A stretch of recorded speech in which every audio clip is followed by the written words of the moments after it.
2, 3. No, I said 6 seconds. Yeah, mine's out 6. Hello! And welcome to ABW Live. It's Europa League night. And tonight we were playing Standard Liege, or as they're now known, Substandard Liege. But hey, it's a good win, and we're all very happy with that performance. First in the box, Gunner 93. Then Reese 1237. Then Daryl Kane smashing in with donations like it's going to fashion. He first says, I am loving Europa League. How about you? Yes, we are. Then he smashed in another donation and he says, whoever found Martinelli deserves a raise. Got to agree with you there. We have then formerly Noza, Pete Coulson, Data KLBC. That's what I'm calling you. I don't know what I'm doing. Pete Coulson's there, mentioned him once. NM, Loki 73, Rudy Rastlos is there. Ron Ree is there. A Bag of Dicks is in there as well. Now, is that Mike Bag of Dicks or is that Andy Bag of Dicks? I'm not sure. It could be the company Bag of Dicks because I had a Bag of Dicks and I gobbled them all down. It's not the first time you've had Dick, is it? Then we got formerly known as Marcus Hodges, Gamhun, I think, Reese 1237, Robert Clegg, Pete Coulson, Cactus Jack 81. That's Richard from the preview show. Granite's right foot is in there. I did mention Josh Page, didn't I? No Limit Stunner. Hello, everyone. J Rob has also piled in the donation, as always, because that's just what he does. And he says, let's play this team the weekend. It will do great. Well, it's hard to argue with that on tonight's performance. I mean, we'll get into it. Omar's is there. Ant CF 1082 is there. Grant Wilborn's there. Right, onto the show, guys. Well, let's get into who my guests are tonight. It's the one and only. It's grim up north. It's Josh Daw. Say hello, Josh. Hello. It's not that grim right now. It's only rained for the past 24 hours. 2 years. To be fair, I was doing a bloody impression of a fish earlier on. It's nuts out there. But there you go. As you can also hear, we're joined by the master of the dark arts. He's short, he's round. He doesn't bounce on the ground because he wheels across it. It's Danny, the GFP.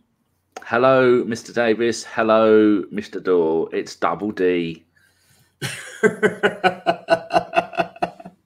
Okay. Right, as you can tell, Danny nearly got the lineup right yesterday on the preview show.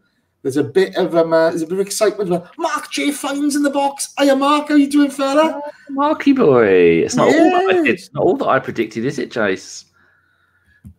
With my bets, I don't need to bet, and I made about 70 quid tonight. I said I made 70 quid of £1 bets, and Josh thought it'd be funny and say, were they 70 separate £1 bets? No, they weren't. No. Josh said, did you spend £70 on the bets? Yeah. Oh, fuck, you've killed that already. I put £1 on Martinelli, first goal scorer, and 4-0. And 5. You know, I'm funnier outside of Danny's anecdotes.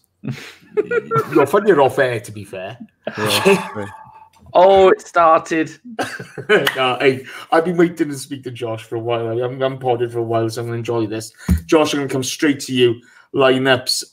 Martinelli starting up top. Ceballos and Torreira starting.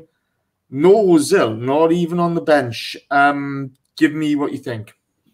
I really like that lineup. It's surprising because the back four, you'd look at it and go, to be honest, that's a back four I'd start in the Premier League. And then you go into the midfield, and you're like, that's the midfield we've been crying out for in the Premier League. So it's strange to see it against the Flemish Farmers, as I will be referring to them for the rest of the show. But then you've got that forward line. And yeah, it was just a exciting group of talent up there. Maitland-Niles coming in at almost the right wing. You know, he said he's not a defender. This was his perfect opportunity to go out and show what he's got. And then to top it all off, Hector with the armbands. Yeah, that's what I wanted to see. Perfect kind of captain for us. As for absentees, well, I'm sure we'll go on to the mysterious German, but talking about the players. I got to be honest, I don't want to talk about him again tonight because they will concentrate about the guys who did the job on the pitch. Absolutely. I don't want to go down that route. I'm seeing a lot of things for Xhaka in there as well, and it's like, fucking hell, guys, come on, give him a break as well. Just give me an opinion on the Ozil business, because for him to not even be on the bench now, I'm finding it. Do you think there's something wrong with him? Do you think the relationship's just broken down? What are your thoughts? Let's put it this way. Emery has said his thoughts on Ozil, and so has Per Mertesacker. And Per Mertesacker has said exactly what Emery has said about Mesut Ozil, that he's doing everything he needs to do in training, but there's just something not right with him, and he needs to sort it out himself. It's nothing to do with the manager. It's a problem with Ozil. Now, for some reason, we're going after Emery on this, but his best mate at the club is saying this as well. Why is no one shooting down Per?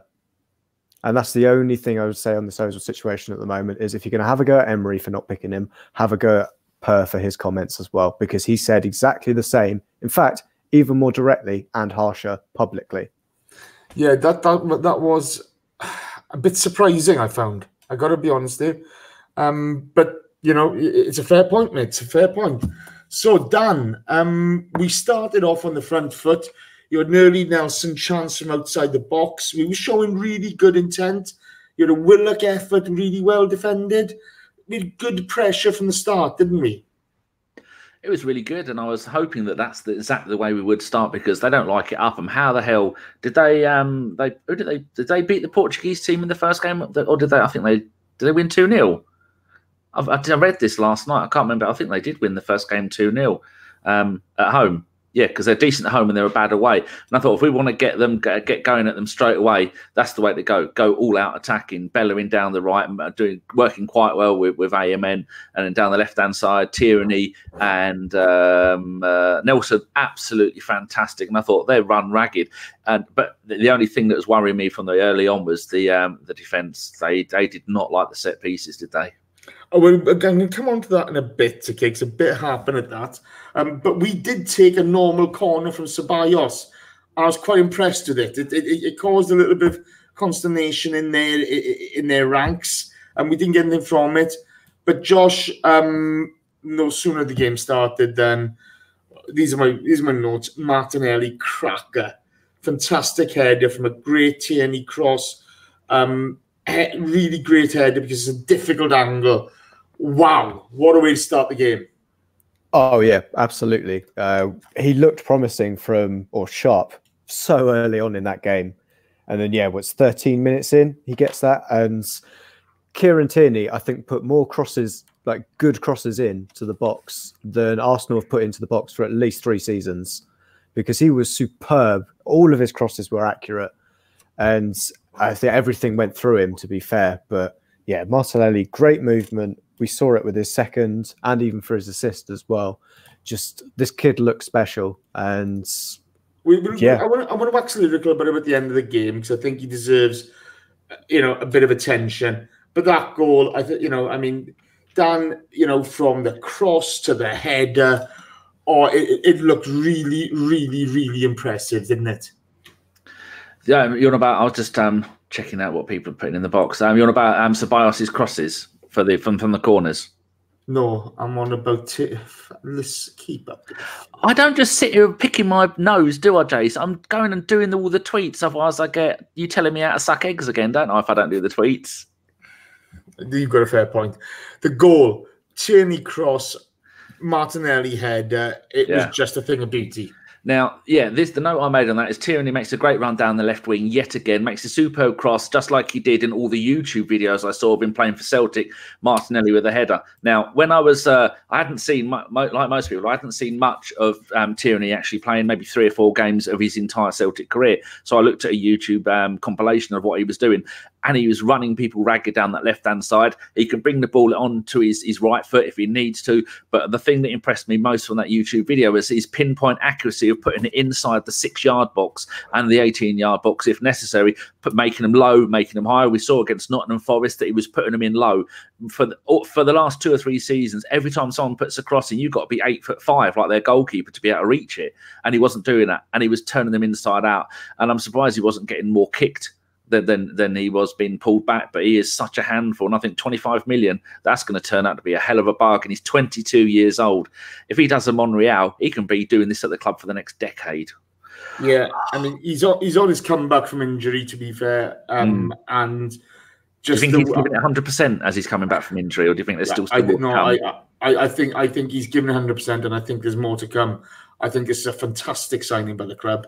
I'm so excited by this guy and Martinelli. I was just a bit gobsmacked at his work rate. His, what does Dom call it? The effort, rest, repeat, and what have you. I can't remember the terminology now, but I thought the finish was, poof. He's only a kid. I know you don't. If you've got it, you've got it. But my God. Pressure doesn't get to him, does it? That's 2 games he's had, and 2 he's performed magnificently. Got a 10 out of 10. Yeah, they were both so sharp in that. Quick shout out, Gabriel Gamal Kaufman. Too generous again, pal. Thank you for the donation. And he just says, I'm happy. So we should be. We should all be happy for that, to be fair. It was it was a good performance. Dan, I'm gonna stick with you and come back to Josh on this. No sooner had we scored than bang, we're up again. Martinelli, brilliant little solo effort. Great footwork in the box. A really good Nelson cross. And, a great cross. Fabulous footwork and a fantastic finish across the keeper. Yeah, a couple of people have put in the chat box already that is Reece's best game, and I agree with that by far. That's some of what he did at Hoffenheim last season, which he did it on occasions, and we only ever saw the highlights. And Josh put us right that he wasn't that good. He wasn't that what's it when you do it all the time? Consistent. He wasn't that consistent, like me trying to get my words out. So like you were saying, Nelson cut in on the left, and I thought, well, they are in so much trouble on that. I mean, apart from the fact that they were being, every time they got the ball, we were just taking it off, and Nelson just turned the bloke inside out. He cuts in, gets it to Martinelli, and I'm thinking, well, Martinelli's going to have a pot shot. He doesn't do that. He gets it, he drags it back, turns it around a player, then drags it to the right, and then puts it in the bottom right-hand corner. And those players have got to be thinking, wow, this is going to end up 8 or 9-0. And if it would have been an older player, if he'd have had more experience, maybe he'd have had more shots on target. But absolutely nothing negative to say about him or that build-up or any other players. And watching this game was a little bit like watching me play FIFA. Every time I run with the ball, I had it taken off me. They were like naughty children having sweets taken off of them at times. It's absolutely shocking. No wonder their manager was having a turn on the bench. He wasn't happy, boy. He wasn't happy. Josh, start with Nelson on this, because he showed real intent tonight, didn't he? You saw, a bit of attacking flair. You saw a real hunger in his game. Don't tell him he's muted. Don't tell him. Oh, fuck's sake. Thank you. Well, I was saying a really great point as well. I'll continue it. It's your opinion. We didn't hear it, so it didn't happen. I thought, that Nelson looked really sharp in this game. It's one of those, I think he's found that there's an opportunity for him on this left side with Aubameyang playing centrally and probably going to continue playing centrally whilst Lacazette is out. That, Saka has currently got that position nailed down. I think we all kind of expect him to start there on Sunday when we play Bournemouth. I think Nelson's finally realised, it's his opportunity, because at some point form's going to drop, and there's a chance for him to impress in the Premier League at the weekend if he put in a good performance. And I think he's kind of showing that to us, that, as Danny said, it's his consistency that he really needs to get under his belt. Yeah, I agree with you there. What do you think of Martinelli's footwork in the box and the finish? Oh, it was superb. It was one of those that, as much as I don't want to listen to him, that Michael Owen on BT really had a huge a great breakdown of this goal. He was a decent striker in his day, and just the way he talked through it, that, you know, Martinelli makes so much space for himself just in that final turn before he puts it in the bottom corner. You have no idea how he makes that much space in there, and he does the keeper all ends up. It's absolutely superb. Kind of reminiscent of Lacazette's goal earlier in the season, where he kind of, you know, had it caught under his feet and had put it into the near post. It was really similar from that regard. And yeah, it just kind of shows the quality we've got with this kid as well. Looks super raw, but he's also scoring at the moment. And whilst he's still doing that, then yeah, absolutely keep him playing centrally. He's got this natural hunger that, you know, an 18-year-old should have for the game, shouldn't he? But I mean, his footwork, I just thought, you know, good footwork that's what buys you time. That's what buys you space. You know, I mean, there's players who think 3 steps ahead. There's players who've got the ability to do both. But my God, you know, the way he was so quick on his feet there. And like you say, he buys himself the time, and it's a great finish. My God, you know, with 2-0, with 2-0 up, the game is basically dead already. It's phenomenal. But then, Dan, as you just mentioned, they get a couple of set pieces. I think there's 2 or 3 set pieces.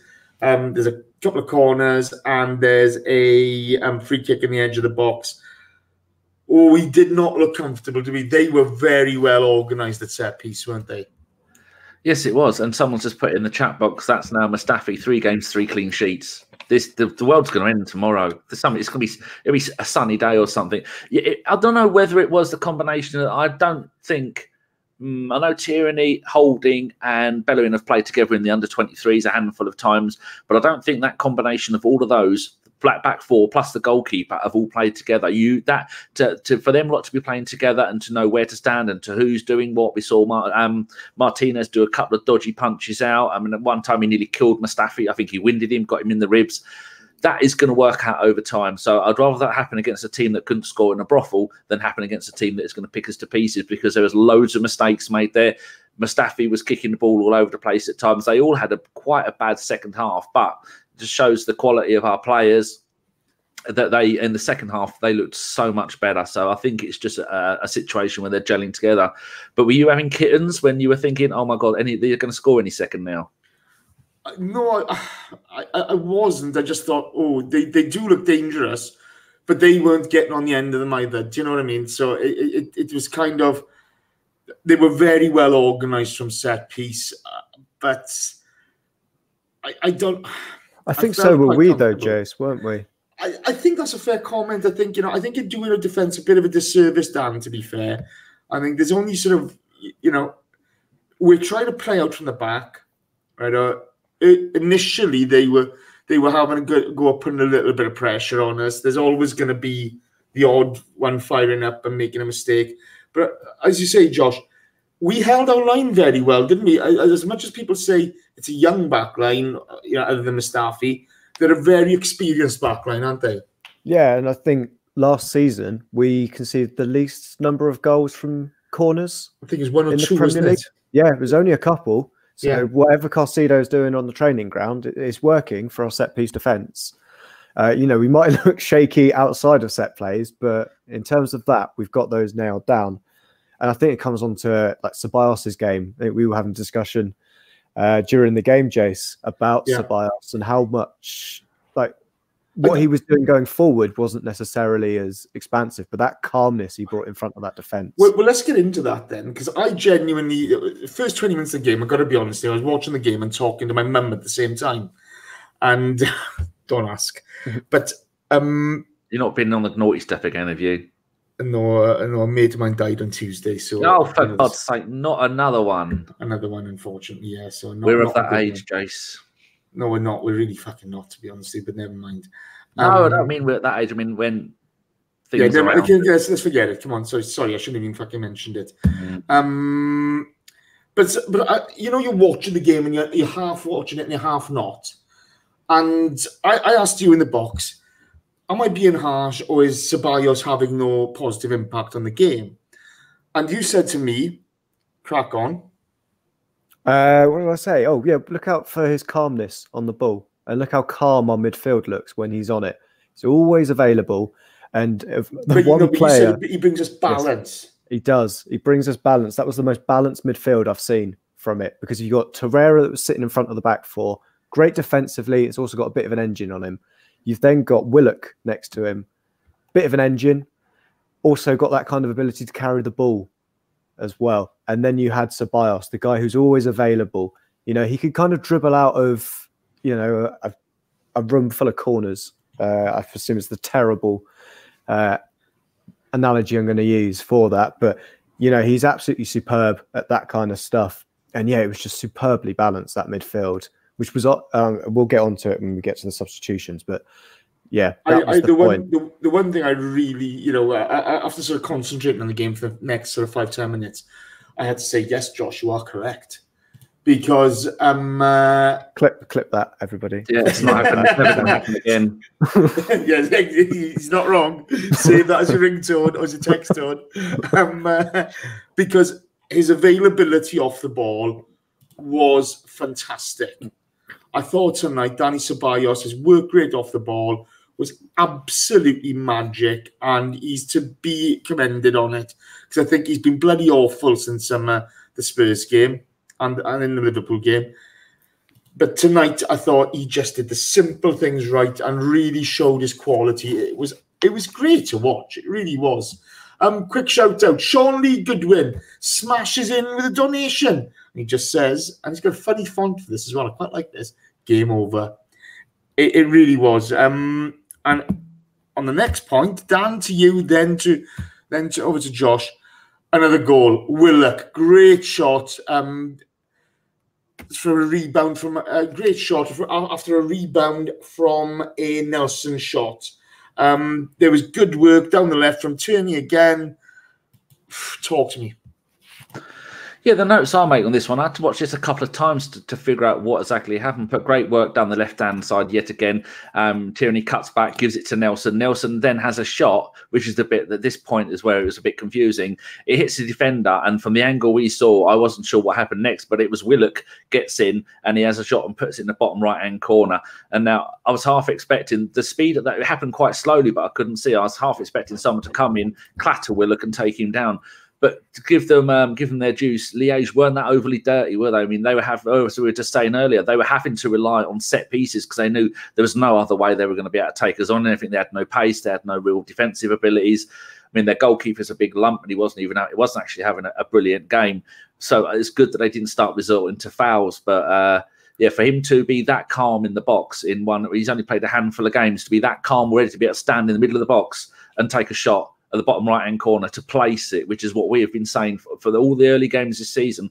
We've got players that when they're having shots, they're putting them wide, putting them over, putting them bloody everywhere, but inside the goal area. And then we've seen tonight with Martinelli, and we saw with Willock, that these people are taking their time and they're having shots at goal. And it's fantastic to see, isn't it?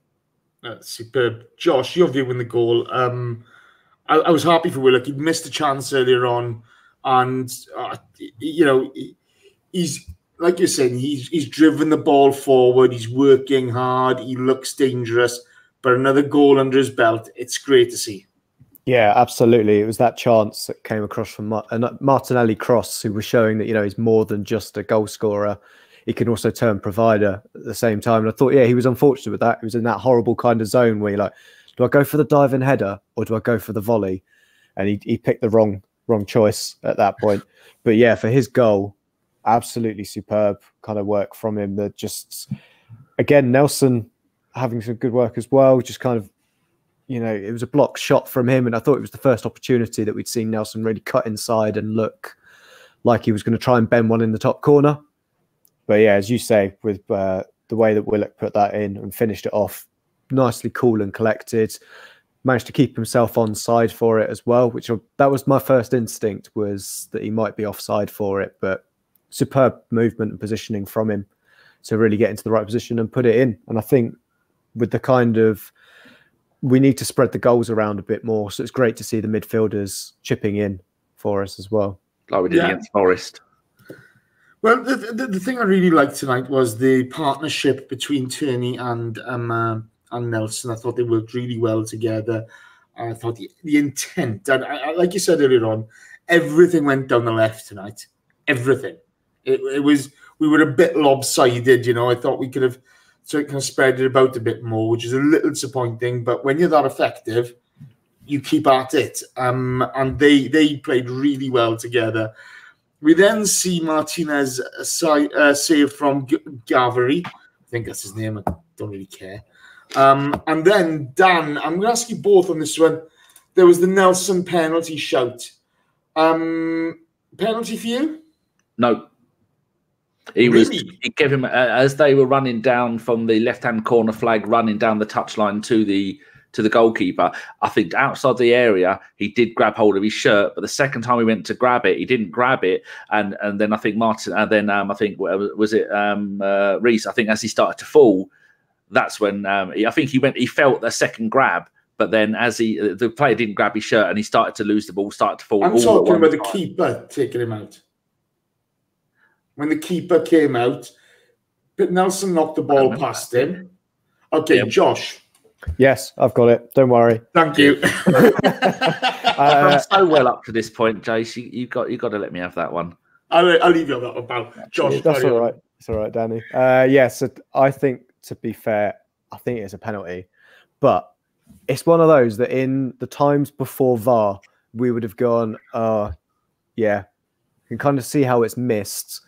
Because to be honest, at the angle that I saw it initially, I thought, oh, keeper's got to that. Knocked it away. Then when you get the correct angle, you're like, oh, yeah, no, hang on. That's Nelson knocking it away. And he's properly won that. He's won a penalty, but obviously not won it. He's done everything he needed to do. But it's the problem not having a linesman over on that side. Can't see that contact at all. So if we were in a premium competition where we'd probably be getting only beaten 5-1 by Bayern Munich, we would have had VAR. And that would have been a penalty. What minute was that in, Jace? I don't remember this at all. 43rd. Yeah, thank you. 43rd. Oh, yeah. I was in the kitchen. I was having mushroom soup with tuna mixed in with it. Okay. That's how seriously he takes his people. Now, to be fair, I'm not going to give the officials any grief on that. It was a penalty, but we'd outpaced the referee, and as you say, the linesman didn't have a great view in it. It happens. I'm not going to moan over it because we won 4-0, basically. I was going to say, Jess, yeah, we were 3-0 up at the time. It's not when you really moan about a penalty. Yeah, you done to you. And that was the first half, people. Right, hello. How are we all? Welcome to our half-time interlude. And tonight we're looking at the number of likes we've got. Currently, there's 240 odd people watching.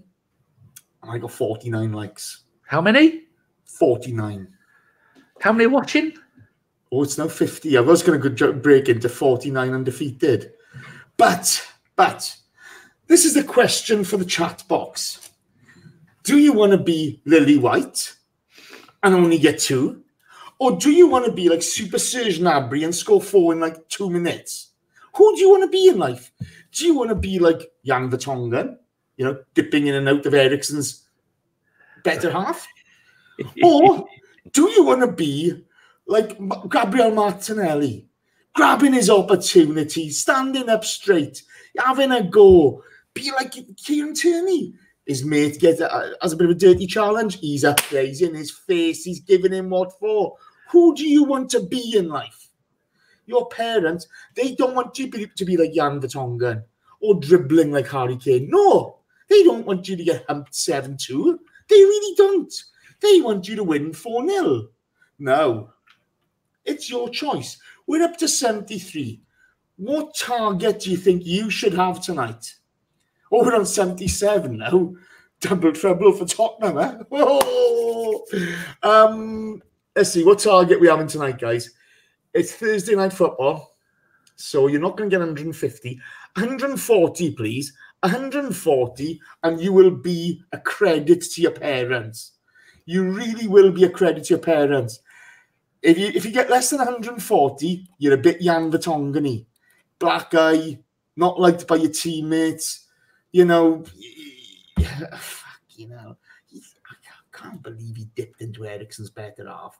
That's shit, isn't it? That's not good. Do you want to be John Terry Mark II? Or do you want to be a dribbler?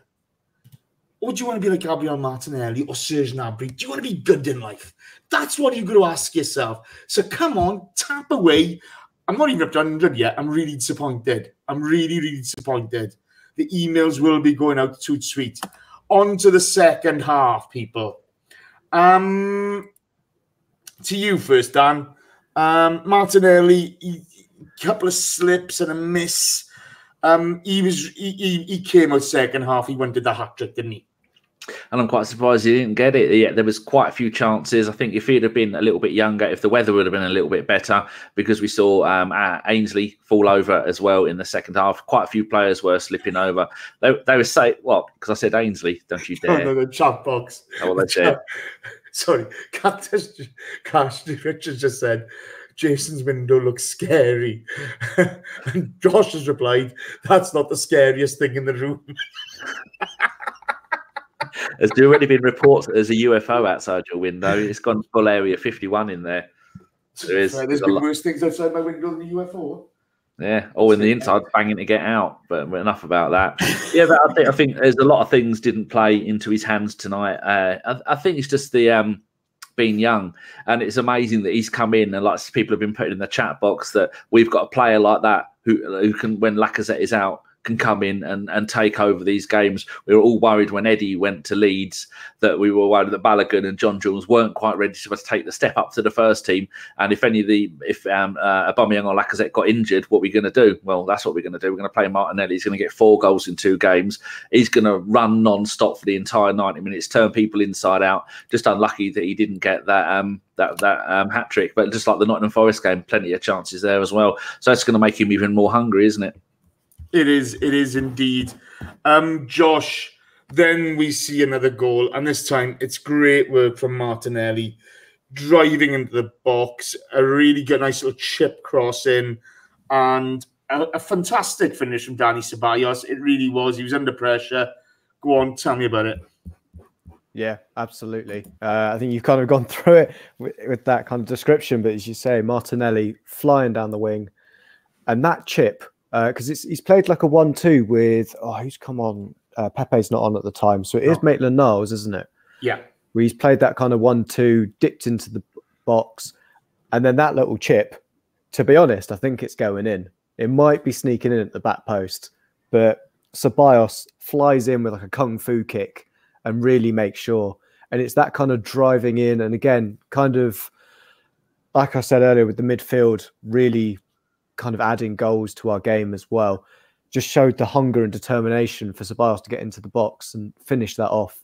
And he wasn't the only one as well. I think that's the big thing, where we've kind of struggled in previous games where you've seen, a couple of our players break forward and then there's no one supporting in the middle of the field coming into the box and adding numbers there. It was great to see a couple of players run in and try and get on the end of it and finish it off. And so happy for Ceballos, because his game today, it wasn't about necessarily assists. The balls he was playing was absolutely superb. And whenever we were kind of struggling with playing it out from the back, he was there as an option for Mustafi and Holding. And as soon as he got it there, any other player in our squad gets the ball 5 yards from the edge of our box, we assume we're conceding. But with Ceballos, it was a couple of shimmies and he was away. The field was opened and we'd broken up, and I think it was exactly what he deserved for his performance, that goal. It was good to see Ceballos kind of doing the Guendouzi role, wasn't he? Where he's got the free role in midfield to go pick the ball up and then run at people with the ball. So I think that's how we get the best out of Ceballos. Don't make him stay in one position. Give him the kind of free ball, because Willock was the one more than likely to get forward at times. It was interesting seeing the different players moving around in different positions on the pitch. But it's nice to see, like you were saying, Ceballos have a really good game. I was really happy with it. I thought the really good thing about it was how disciplined he was. Okay, so when we were defending or when we were trying to play from the back, he was there. Okay, when we were attacking, he was getting up and he was supporting the attack well. He played a really good link game today, and we know he's a talent, and we know he can do great things on the ball. But he got a good, solid game under his belt. He ticked every box he needed to tick. It was fantastic to see. And, we mourn the players. I've mourned about Ceballos' recent performances on here. But I'm got a problem in mourning about it if he's bad. But when he plays well like he has tonight, it's a joy to speak about him. It's a joy to talk about Martinelli tonight. It's a joy to talk about Tierney tonight. You know, Emery's going to get a bit of praise tonight because they deserve it. And, you know, we just need to see this now translate into Premier League performances. We'll have that opportunity on Sunday. But, you can only play what's in front of you. We always say that. And they've done really well tonight. It was a great goal. The guy deserved it. And it's fantastic to see. Chat box. I've only got 94 likes. It's not really good enough. You're more Jan Vertonghen than Gabriel Martinelli. Get on it. Come on. But there's also... Crystal Data's 90th like. Good man. Top man. Dave Faber's in the box. Say hello to Dave Faber, please, chat box. Dave Faber's been a bit under the weather recently. Give him some love. Give him some love. And this week's podcast, which had Simon Collins, a young Josh Daw without his flat cap, and I don't know about young. Dave Faber on it was an absolute joy to listen to. I really enjoyed that. Well done, boys. And Dave fought through the croaky voice, and he got the job done. We go on. So Dan, you see Martinez making a save from Napoku. And Martinelli had a save by the keeper from a really good cross from Nelson. Nelson looked hungry. He looked good.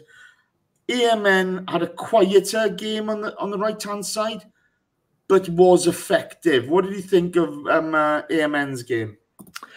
I was going to ask you this question, Chase. When was the last time you saw Arsenal playing with a left back and a left winger and a right back and a right winger on the pitch at the same time, all in their best positions and all playing quite a good game?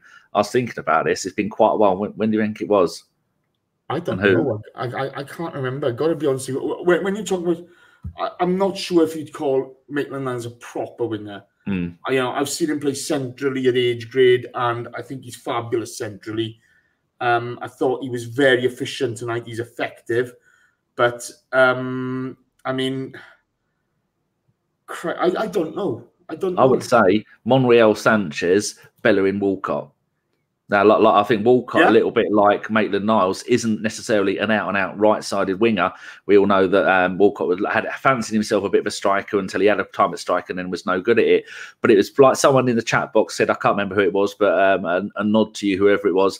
Tonight we played square pegs and square holes, which is exactly what we needed to do. And if that doesn't show Emery what we need to do in future, play the right players in the right positions and let them do that. But for Mainsley tonight, I'm going to call him 17 different names tonight. For him tonight, it was more about getting back to playing in that position because he's either been a substitute or he has been playing at right back, right wing back.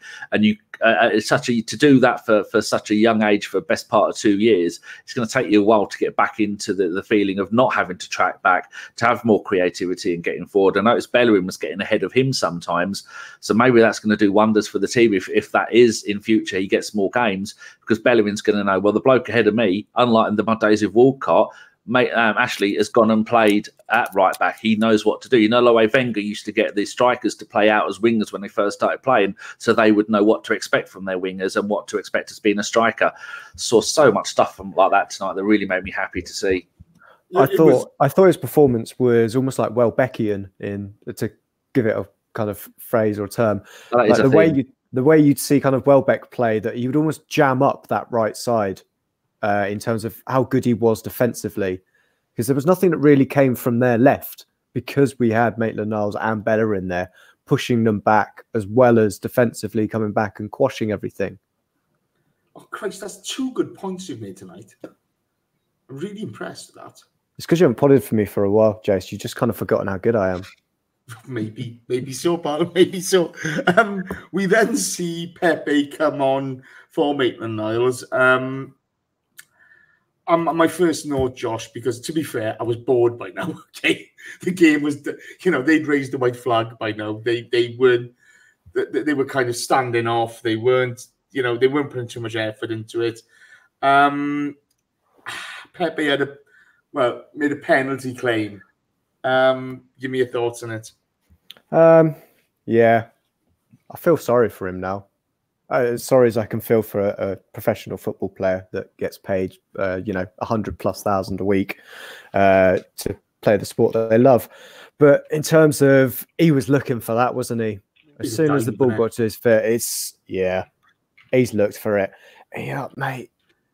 I've watched your YouTube clips. I'm basically an expert on how you play. You could put that in the top corner. Surely. You don't need to do that. You're better. And maybe it's the pressures come to him. I don't know. But this was the right opportunity, right? Yeah. Unless Emery said to him on the sideline, look, mate, you struggled in games against proper teams. Here's a bunch of farmers for you. Go out there and show me what you got. Do you know what gets me? There was an air of desperation about him tonight. Yeah, he's struggling, isn't he? He just needs something, like he needs a goal to go in off his arse. Yeah, just something. I just want him now. I want him to believe he's a £72 million player, okay? But I want him to go out and just enjoy the football, just enjoy playing the game again, because he didn't look happy out there, and that's only going to pile more pressure on him. And we know he's a talent. We know, there's a player there. We know there's a really good player there. But just for him to relax, smile on the pitch. Like, you look at Aubameyang and Lacazette, okay? Okay, not when it's going badly wrong, but when the game starts, there's a smile on their face. They're enjoying their football. And I'd really like to see that from Pepe, because I believe this guy could be a great player for us. But at the moment, there's that smell of desperation on him. And he needs to forget about it, stop putting pressure on himself. He's got a goal, even though it's from the penalty spot. Just relax, build yourself into the game, build the performances, and it'll come. Dan, you then see Willock go off for Guendouzi. Now, I thought Willock had a fantastic first half. I wasn't very impressed the second half, to be honest with you. Too many balls astray. And this has been hyper critical, okay? Because I love this kid. I think he's mustard driving forward on the ball. What do you think of his the two halves, Dan? I'm going to take this one, Jace, because Dan's put a message in our little chat box that you might not have seen. But that's all right. Whilst you do that, I will answer your question on Welbeck. Willock. I made sure I was listening after I saw it. So I was like, all right, this is coming one way. So in terms of when Willock came off, I thought he kind of struggled, as you said, in that kind of second half with the way it was coming back. And maybe he just looked a little tired, because when he came off, he was kind of not clutching his, get the right muscle, quad, and he came there, but giving it a bit of a rub. So maybe it was a kind of thing that, he's not played as regularly as maybe he has done in, the end of last season. And it's just that kind of extra run of games was getting to him. And I think taking him off was at the right time. The interesting thing about that Guendouzi move, though, Jace, and I'll throw this back to you. Did you notice that Torreira moved out of his position and Guendouzi went in front of the back four? Yeah, I did. And I didn't like it. I got to be honest, I didn't like it. I thought everything was working fine. Thought Torreira had played really well. You didn't notice him. Do you know what I mean? That effectiveness in your role, the people don't notice you. Granted, they weren't on the attack much, but again, he's the anchor there. The ball come out to him, be neat and tidy, do all the right things. Because we'll come on to a piece on Guendouzi a little later. And I just thought Torreira brought a calmness to that role tonight. But granted, you have to take into consideration the quality of the opposition, if you know what I mean. The one thing I want to ask you about Willock, Josh, was, do you think that I felt that the second half performance from him, it's that youthful exuberance. I thought he felt he was invincible and didn't build himself into that second half like he had the first. Do you think that's a fair point? Or I think it's one of those, you go in at 3-0 up and, the game's kind of won, isn't it, at that point? Yeah. Almost kind of want to think what was said in the dressing room at that time, because we certainly took our foot off the gas in that second half. To be fair, I think we took our foot off the gas after 22 minutes. We got 3 goals in that time. We didn't really need to push on anymore. So maybe just a couple of those players, everything wasn't at that same kind of level. I think, most of that front three still wanted to get on the score sheet because there was opportunities there and there were goal scorers. But in terms of Willock's game, yeah, he's got a goal. He's had a great first half. I think, yeah, and maybe it was the case of he felt invincible, but it's also that other thing where it's kind of saying that he looked like he was carrying a bit of fatigue. Yeah, I mean, it's one of those things because I like seeing that youthful exuberance from them, It's like when you look at Guendouzi, Nelson, Xhaka, all these boys, Martinelli, they are young. They should be enjoying their football. This is where they make their mistakes on their learning curve in the game. So, I'm not adverse to seeing that. It's nice to see, and the game is one, so it's not going to cost you anything. Yeah, so that's the one thing that I thought was a bit odd was the fact that when we did take him off, it wasn't a straight swap positionally. Yeah, that's the only thing that kind of threw me off about that, because I thought Guendouzi for Willock, yeah, totally makes sense. Similar kind of player. And then goes, oh, actually, I'm going to completely change my midfield. And we lost all of that balance that we had previously. And I would have thought just Guendouzi next to Ceballos and it would have been it would have been normal. But yeah, I don't know. We got a bit ahead and scared him after that. Dan, good to have you back. You then see Ceballos and Torreira have shots blocked. You see Aubameyang come on for Nelson. Talk to me about that, because look, I love seeing Aubameyang on the pitch, and Martinelli has had a stunning game.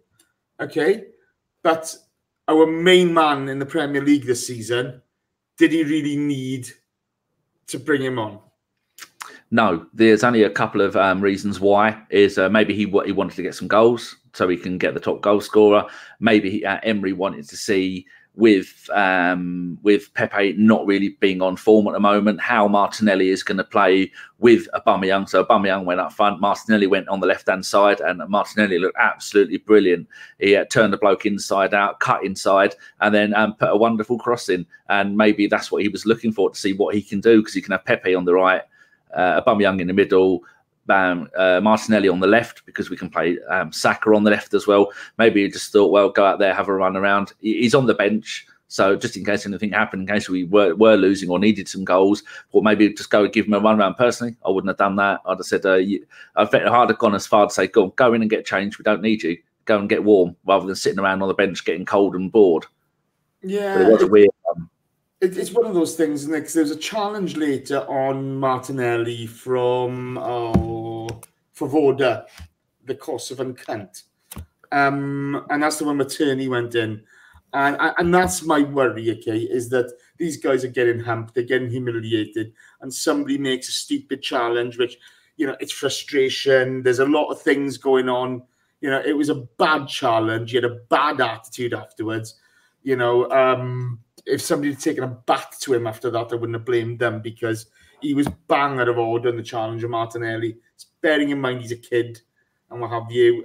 And Martinelli wasn't showboating. He was just working hard to try to get his hat-trick and to try to impress to win a first-team place. So, that's the main reason I was worried. A couple of shout-outs to the box. Carl Thomas in Melbourne. How are you? What time is it there? Oh, you're mid-afternoon then, now, aren't you?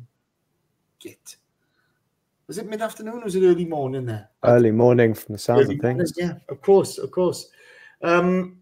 Stefan Selby, the great Stefan Selby's there. Corey Austin's there. Thunder Road's there. No Limit Stunner's there. Sean Noosh is there. K-Man 1867 is there. Kyle Caruso's there. Subsystem 101 is there. Richard Garrett, David's there. Che Boy 72, Anik. I've mentioned everybody else, I think. Sahal Ibrahim's there. And 235100. Asap Scrivo's there. So I nearly got that wrong. Sorry, pal. Zoidberg's there. Neil's there. Hello, everyone. Now, guys, we're nearly at the end of the game.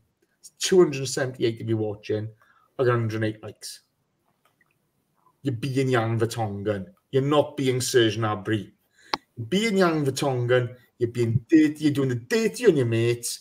Don't be like that. Don't be like Jan. Don't do John Terry Mark II. No. Be like Serge. Work your way up. grab a quick 4 goals, and bugger off home taking the piss. Come on, let's get those likes up. 140, please. Kyan Jackson's in the house as well. And he says there's a Jamaican in the house. Good man. Good man. Installments FC is there. Thomas McClement is there. Payesh Kapoor's there. Hello. Likes button, please. Tappy. Let's get going.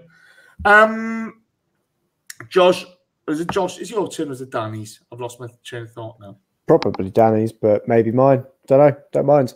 Ask me the question, Jace. Josh, you're getting the question after that. Martinelli, brilliant down the left. Ball crosses a great ball to Pepe. Pepe has a shot blocked. Summed up the night, didn't it? In the second half. Yeah. Yeah. I know we should give him time. I mean, I know we should listen to the pirate, even though we don't want to. But he's had a really frustrating game again with Pepe. It's just, he's just trying too hard, isn't he? Because you could see, just look at Nelson on the opposite wing in his game. No fear whatsoever in kind of going into these things, not really trying to, not forcing anything. And I think that's the difference. Is Pepe's trying to force something every time. I'm going to say hi to Nicky Wilson as well, Jace, because he's not giving you a thumbs up. You didn't say hi to him. Nicky Wilson, I do apologise. Happy birthday, Nicky Wilson. Is it his birthday? I have no idea. I just wanted to say something. It's Fife's birthday today. Happy birthday, Fifey. Yeah, his 15th birthday of the year. To be fair, he deserves 20. Sanya Lasagna puts in the box. Tappy for Pappy, Jace. You tap for whoever you want, fella. He did okay Monday night. You can't knock him, can you? Dan, that's tickled me. You see a great save from the substandard keeper from Ceballos header. That's probably their only real chance in the second half, wasn't it? It was a bit weird because I had a bet on 4-1, 4-0, 5-1, 5-0, pound on each one. I'm thinking, okay, I don't really want us to score with 20 minutes to go. Keep it at 4-0, maybe bang one in at the end. Maybe Aubameyang get one at the end. So I was a bit worrying that if we'd have got one more, we could have got 6 or 7 like we did back in '94.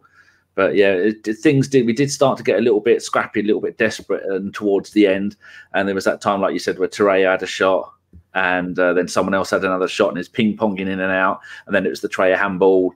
And I thought, at that point, I think maybe they should have just gone, look, let's just relax, get our formation back, be steady, pass the ball around. We did a lot of that tonight, passing the ball around, just getting some of those going together, which is important to be able to keep a lead and keep another clean sheet, because games like these last 3 would have done Mustafi quite a lot of good, because he does look a little bit of a fragile player at times, much like with Pepe. He needs an assist or a goal. He's started 3 games. He's got 3 clean sheets. Yeah, that's what I mean. That's good.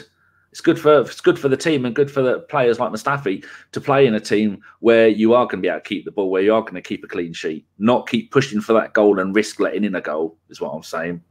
Yeah, but I got to be honest here. The back 4 tonight, the only time I felt that there was a bad mistake, okay, was the last play of the match, nearly the last play of the match, when Almala fires over, where Guendouzi just gave the ball away on the edge of the box. That's the only poor mistake I saw. I saw a little bit of confusion at times, but we were neat and tidy. I got to be honest here. Credit to Unai Emery. Premier League hasn't gone so great recently. We're still doing well in the league. To be fair, our league position is decent, but I felt we should have won the Spurs game, the United game, the Watford game, and I thought we made the Villa game was a basket case, but when he's brought the youth into midweek games like Forest or Frankfurt, I think he's struck the right balance. I think we've gone up with intent. And I've bloody enjoyed watching these games. I really, really have enjoyed watching these games. I think the performances have been good. It's been a pleasure doing these shows afterwards. Corey, have a good one, pal. You take care. Your thoughts, Josh, first of all. Talk about the game. Talk about the performance. Yeah, I thought the performance was excellent and professional in the first half. I think in the second half, we had an opportunity to maybe, put it properly out of sight. I know 4-0 is still a great score, but we could have got a few more goals in place, I think, if we had a bit more hunger. We had certain players there that, maybe it was just kind of Emery's looking at the bigger picture. We had 2 fullbacks there that we needed to make sure got through those 90 minutes, had it in their legs. So maybe pushing completely for, 7 or 8, which I think is what we could have knocked this team for quite easily. Because we had, just was looking at it a second ago, 26 shots we had in that game, 7 of which were on target. We could have easily have put a couple more past them, I think, with a bit of, a bit more action on it. Didn't we? Yeah, I think so. I'm not trying to bemoan a 4-0 win. I'll let you do that, Jace, after your conversations with Gav. I've enjoyed that this week. Yeah, I've really enjoyed that. Sorry, carry on. Yes, no, that's all right. I thought Danny was going to say something. He went up nervously to his microphone. I was muting because I farted. Oh, nice. Thanks. It's that mushroom soup and tuna. It'll be a mushroom cloud now. Oh my God. Dan, your thoughts on the performance? I've said what I think. I really enjoyed it. Josh, go and have a look in the chat box. There's some tip in there. I'm really happy with the performance. I'm happy with the lineup. I'm happy with the attitude. I'm happy that you saw a massive transformation, a large transformation between first half and second half performances for the defence. I'm happy about the way that they're a half-decent team in their own league. They're terrible away from home, that we managed to keep yet another clean sheet. And every single player who played tonight has done really well. There's a couple of players that could have done a little bit better. Bit disappointed that Ozil didn't have some part in the game, and bit concerned about the fact, not concerned, but I think, why would he bring Aubameyang on? The little things like that make me think, well, why does he do these things? But we won 4-0. We've got 7 goals in 2 games in the Europa League. 3-0, wasn't it, against Frankfurt? Yeah, I think it was. 2 clean sheets, 7 goals, 6 points. Perfect start. We've played 10 games this season. We've only lost 1. We've drawn 3, and we've won the rest. And the more games, like you were saying, the more the youth comes through, the better our team looks. And we have got plenty of youth, and we have still got a couple of we've got Zach Medley, decent centre back. We've got a couple of really good young goalkeepers. Martinez, every time he plays, he looks really good. He likes to punch. And there was one thing I didn't like is when we tried to play out from the back again tonight, it still doesn't work. They were still getting it back. You have it. No, you have it. No, you're worried. No, you could have had it. No, I disagree with that. I thought that that's a natural part of playing at the back. I think there was a bit of confusion between Mustafi and Holding at one point. That happens now and again. I thought Mustafi should have played the ball quicker, but Holding wasn't really looking. It's one of those things. But that's how they create the space. You draw people in, and then you put the killer pass through. I would take issue with that slightly, pal. But on to you before we go across to Josh, because I need to go and have a wee. Apologies, people. Kieran Tierney. What a game. What a game, Dan. What a game. How much did you enjoy that performance? It was good. I know you need a wee. Josh, one-word answer. It's really good to see because all the things that we had expected from Tierney, he delivered tonight, didn't he? Yeah, absolutely. I think everybody's praising him for, the way that he went up to kind of confront the Liege player that had kind of put that dodgy tackle into Martinelli. I think personally, he just hadn't had a good fight since he'd left Glasgow and was hoping for a decent one. I was glad he didn't put the nut on him because he spent so much. Although he is an Englishman, born in the Isle of Wight, he plays for Scotland, and maybe hasn't spent enough time in Glasgow to go full Duncan Ferguson on their asses. But it's a little bit annoying that I don't know if Jace is going to bring this up, but if he does, pretend we didn't talk about it. But the way Bellerin came over as captain to talk about the situation, ended up getting a booking. I thought that was bullshit. Maybe he didn't realise he was the captain. I think he came over, called the ref a pooter, and then left. He doesn't. If you're from East Anglia, Nicky, pooter doesn't mean compute. Oh, look, he's back. Doesn't mean computer, Nicky. I think it's Spanish for something not good. Yes, I believe so. But did you notice as well with Hector that you could hear him every so often shouting, especially to Pepe, So maybe that's one of the things of why Pepe is not kind of integrating or not looking as sharp. Was he shouting at him? He doesn't. Yeah, he just shouted Pepe, Pepe, and you could hear it because he's the only Cockney Spaniard, I think, in the whole stadium shouting Pepe, Pepe. But you could hear him towards the end of the half as the stadium kind of emptied, as it does at the Emirates after 80 minutes. What do you reckon? Do you reckon Jason washed his hands? No, he's chewing them. Doesn't look like it. No, I don't think he even flushed either. Just opened the back door. Done that before now. Okay, so let's talk. I mean, I thought Tierney had a shout of man in the match tonight, but by a mile, not a mile, but he's pipped by Martinelli. I've got to be honest there, you know, this kid has got all the gear and he's got a great idea on how to use it. I just so enjoy the way he plays, the variation he plays in his game, the way he can be the fox in the box playing between the lines, or he can create. Dan, yeah, what do you think of Martinelli? Bang average. Waste of money, 6 million. Just give him rid of on a free now. I was surprised that he was in the pre-season tour. Surprised that he was playing that much. I thought he'd do. He's only 18. I thought he'd spend a season. Well, coming from the nether regions of the Brazilian leagues. I mean, the top half of Serie A in Brazil is good. The bottom half is Championship to League One at best. And if he's come from Serie D, which is the 4th tier of Brazilian football, you've got to have some hell of a scouting network to be able to be able to pick him up like that. And what I know, I think Man United and Real Madrid maybe had a sniff around him and then decided not to do it. United, didn't he? I've no idea. I just heard that they were sniffing around him.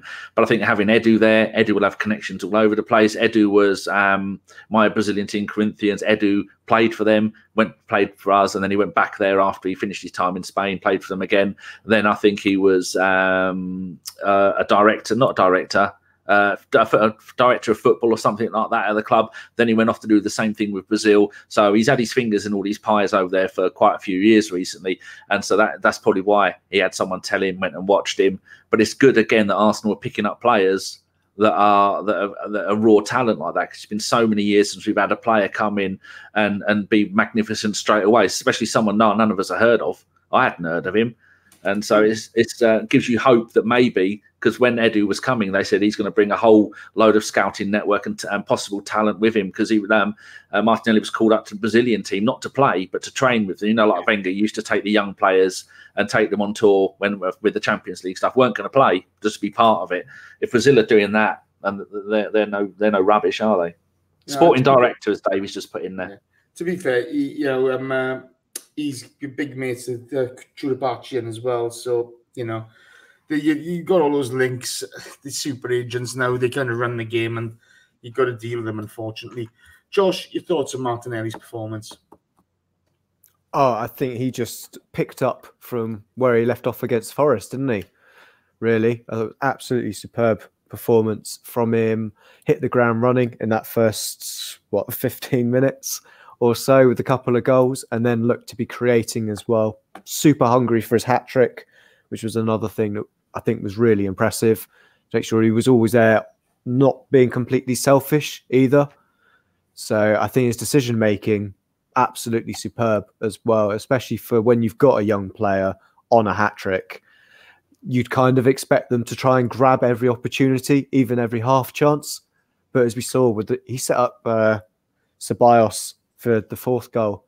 You know, he still wanted to create for the team. And I think it was that kind of mentality, that kind of maturity. Just looks like he's going to be a real winner for us.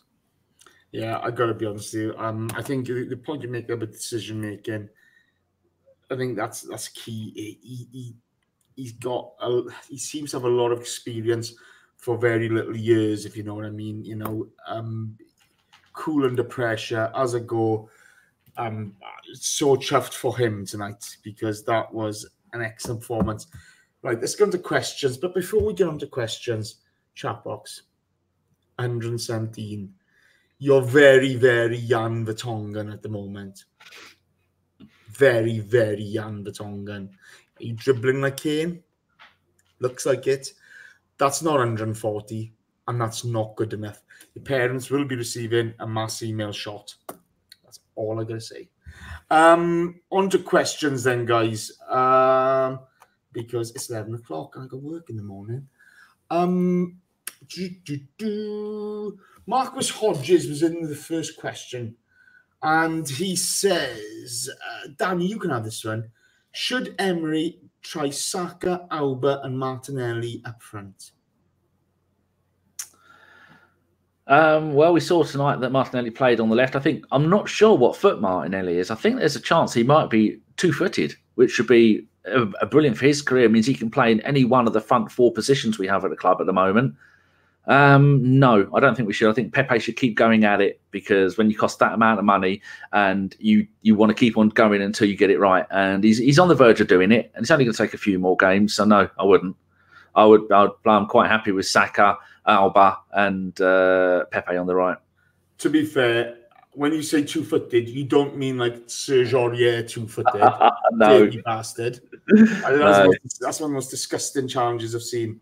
He's no strangers to that either. He's a prick, and he's at the right club for pricks, isn't he? Yeah. Him, Jan de Tongan, Harry the Dribbler. 7, mind you. That was so funny last night. I tell you, I haven't enjoyed football so much that we haven't been playing in for ages. I've so enjoyed it. You know what the best thing about that is, Jace, as well? Is that's only the first leg.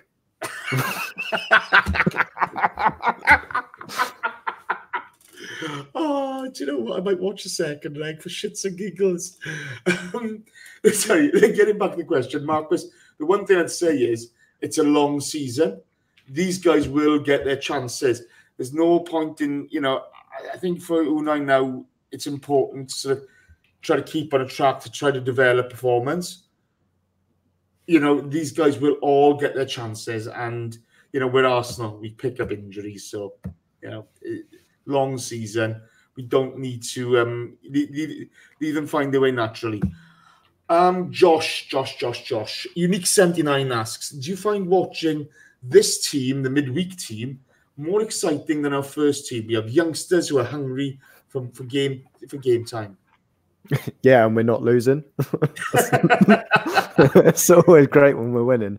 Yeah, I do enjoy seeing this kind of thing. And it's also the teams that you see as well.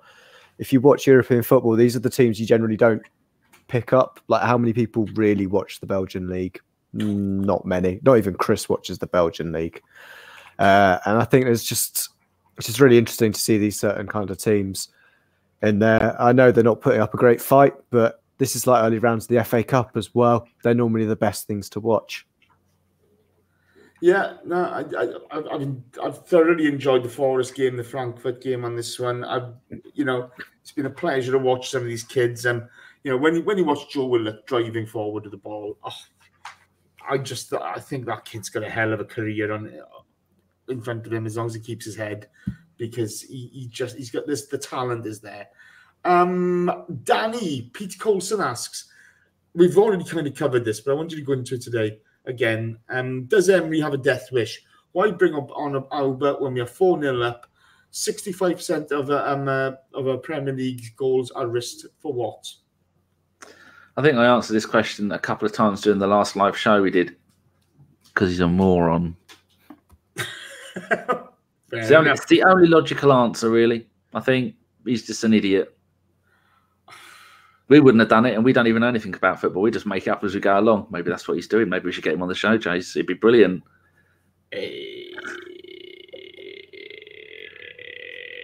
All right, breathe. Fuck's sake. I can do it all day long. Josh, on to Sahil Ibrahim asks, do you guys think the new regime trusts Emery? And do you think they trust him? Do you think they support him? Well, we'll find out in the summer, won't we? If they do. We're not hearing anything negative coming out from them. And I think during the summer, where we've seen potentially snide remarks coming out from the club around certain players, we've not seen it on the manager yet. So kind of thinking that, not that they're necessarily happy with them, but they're going to give them a bit more time. I think it's when you start seeing stories about maybe a few more like players explicitly saying they don't really get the manager or they don't like his methods, I think that's where we might see really, because that would be coming from the club rather than an insider, so to speak. But yeah, for the moment, whilst we don't have any of those stories coming out, we can only assume. And to be honest, I kind of trust them as well. That I've got a feeling we won't see Emery next summer. So I'm expecting them to be making the right choice, the right decision. But he's done a good job transitioning from Wenger, from Wenger to the new manager. You usually think every other club that has a legend of a stalwart of a manager, and then between that and the next one, I mean, Man United still haven't got it solved, have they? We managed to possibly do it in one manager. Look, I don't agree with that. You don't make goals in it. But this is the thing. Okay? Look, last season, the end of the season was an absolute abortion. It was horrendous. Okay, but they've stuck with him for this season, so they should give him time. It's not about what I want or what I would do. They've given him thing. I think if you do see briefing from them, there'll be a short spell of briefing and then an absolute bloodbath on him, and he'll be gone. But they've put their trust in him this season, so they've got to give him more time than sort of I would. I think it's incumbent upon them to give him the opportunity to prove himself. If he doesn't take that opportunity, well, bye-bye. But, they've got to really show support for him while he's there. And to be fair, for as much as I've hated the football this season, I've hated some of most of the performances. We are fourth in the league. We've only lost one game. The youngsters are coming through now. I think he's got it right midweek. We just want to see. I just really upset at missing the opportunities of beating Spurs, beating United, beating Watford, and the performance against Villa was not acceptable. It really wasn't. As much as you can say, "Oh, great, fight back," etc. We looked shaky. So that's one of the things that I find a bit strange with it all. David asks, is AMN's career at Arsenal over? No, I don't think so. I think if you're going to let young talent like Maitland-Niles go, you've got to have something coming through better. Okay, he's done a solid. He's a professional footballer. He does the job he's asked, and I think he's done quite well at right back. He's not a right back. He's been asked to do the job, and he's done well for his skill set. If we can't be, we're in a financial position where we cannot be throwing away young talent for nothing, without giving them a proper chance to flourish in certain positions. I thought Maitland-Niles did well tonight. I thought he was very effective. Like Josh said, he well backed up that right-hand side, which, we're going to need in certain games. And, not everybody's going to be a Martinelli and score 2 goals in a game. And for some players, it takes a little bit of time for them to find their feet. So, I wouldn't write this boy off. And I think if the club are writing him off, more fool them. I've got to be honest. This way, in the game today, who performed better on the right side of that attacking front three? Maitland-Niles or Pepe? Yeah, and there's only one correct answer, and it's not Pepe. No. So I think we're prepared to give Pepe time. You've got to give Maitland-Niles time as well. He's not going to be playing right back, hopefully. Because otherwise we've got another injury, and we don't need that. Let's give these guys time. Leave them enjoy themselves. They've come through the ranks.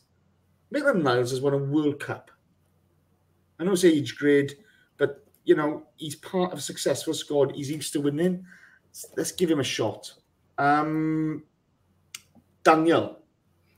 So, Josh Page asks, what kind of pizza should he order?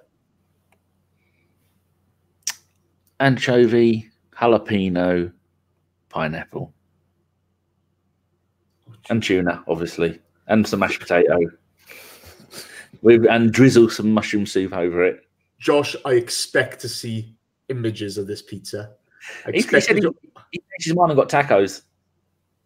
Oh, for fuck's sake. I know. That's the question. He's gone on tacos. Josh, You're banger of order, fella. Wrong. Now, our Josh now. Nicky Wilson asks, so Bellerin has had a haircut and a shave. Does that prove he gets English football? I like that. No, he needs to be a proper skinhead. More tattoos on his forehead. Kyle Caruso asks, who's better, Guendouzi or Willock? Time will tell, pal. Time will tell. Just Add Chemical X asks, will John ever get rid of his crabs? No, they're there for life.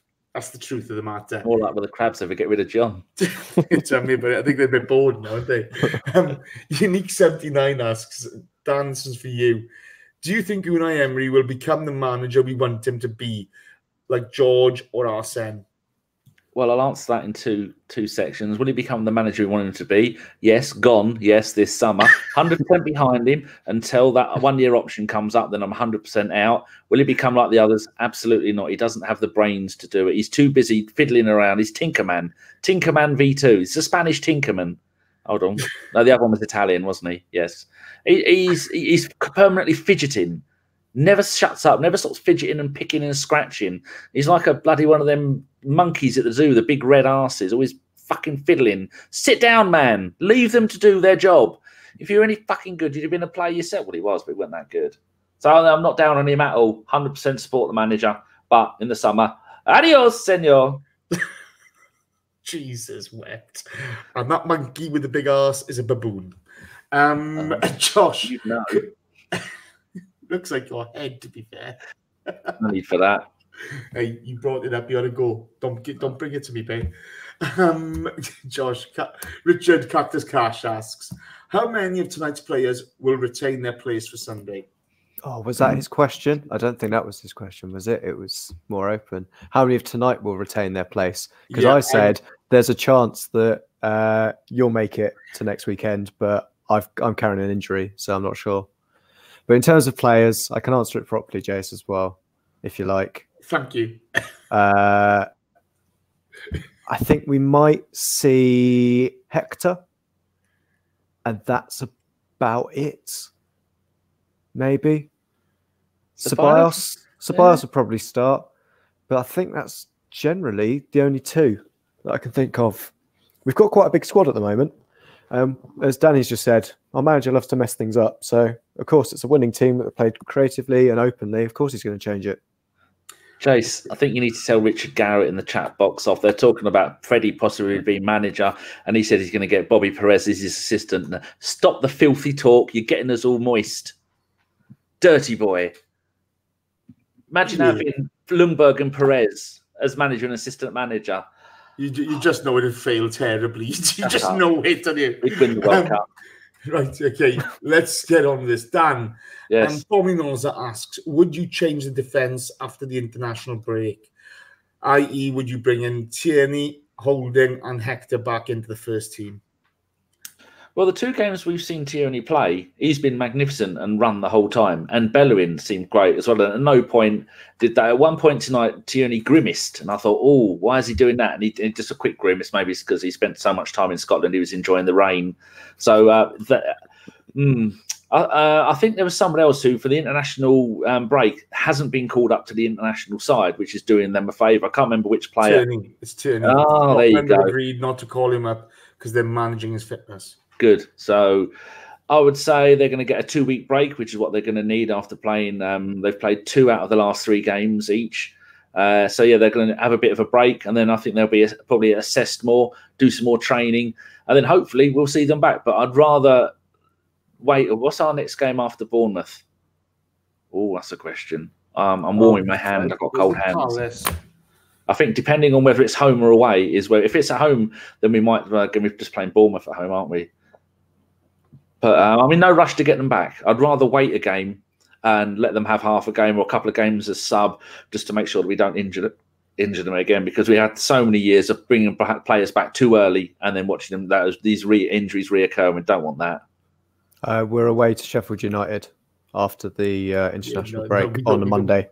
Oh, that's going to be horrible. It's grim up north. Oh. Other side of the Pennines, though, Jace. That's where it's really grim. Don't give it away, Josh. I've had a couple of nights out in Sheffield. It wasn't too bad, actually. It was all right. But the full Northerners. Josh, Pete Coulson asks, is there a danger if we come fourth or better, we will be obligated to stick with the hopeless Emery? Oh, bloody hope not. But would that mean he is hopeless, though? And the Europa League final and 5th, next season top 4 and winning the Europa League, the FA Cup and the League Cup. Should we get rid of him? It'd be great for him to go out on a high. Let's put it that way. That's the way I'm going to say. It'd be great for him to go out on a high. Same as like when Van Gaal just won the FA Cup, you know, and then Mourinho was in his seat 10 minutes afterwards. I don't think we'd probably do it like that, but I think it is kind of.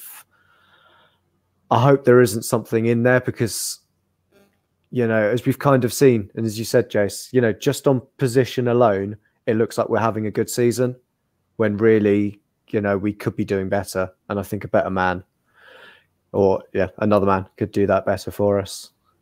Yeah, but let's wait and see in that. Let's wait and see. Nude Gooners says, Jace, please ask Danny if that is a beard or did one of his cats attack his face? It's a beard. And I've got my my thing on my microphone. Look, from the right angle, it looks like it's still me. That used to be a cat. Meow. Ken died. Poor Ken. Ken was ginger. Probably the best thing for him to be dead. Not rising to it, Danny. The last question of the night, I'm going to answer this one. Cyan Vesh asks, would this team win against the United side we faced on Monday? It's hypothetical. I'm not sure. I'm really not sure. I've got to be honest with you. I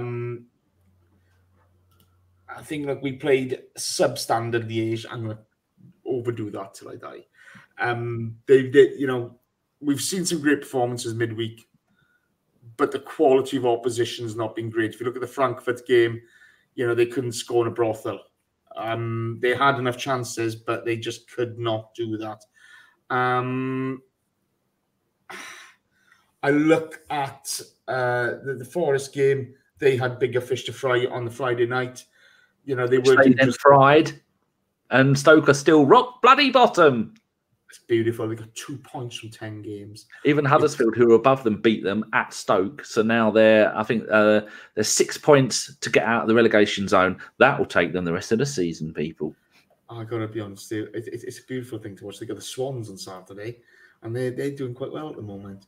But you got to look at the opposition we've faced, and you got to look at there's a few young players in there who, you know, they need to find their feet. These games are perfect for them. Let them develop. Let's leave it, let's leave it develop naturally. Unai's done a great job midweek. Let's hope he can transfer that into Premier League games. Because if he can do that, then it could be an exciting season. You never know. You know, if he gets over this hump of dog shit football, it would be exciting for all of us. To the rest of you who asked questions, sorry guys.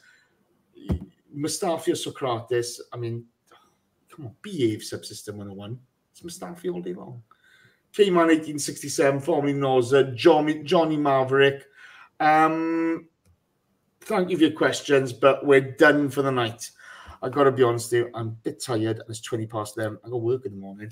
So, there's 260 of you watching now, and I'm 8 short of my target. That's embarrassing. You're Jan Vertonghen. Chat box, you are Jan Vertonghen, and you should be ashamed of yourself. You're not even good enough to be Serge Aurier top 2 foot dead. You know, your parents are going to be just ashamed. There's going to be emails in the morning, Jace. Emails in the morning? My God, I'm telling you what. Crush a grape.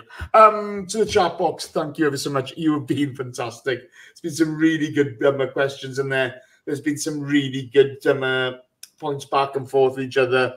I really enjoy watching that. It's top stuff. You are brilliant. To those of you listening on any other platform, thank you ever so much for your support as always. You know, I can't believe anybody bothers to listen to us so much, to be honest with you.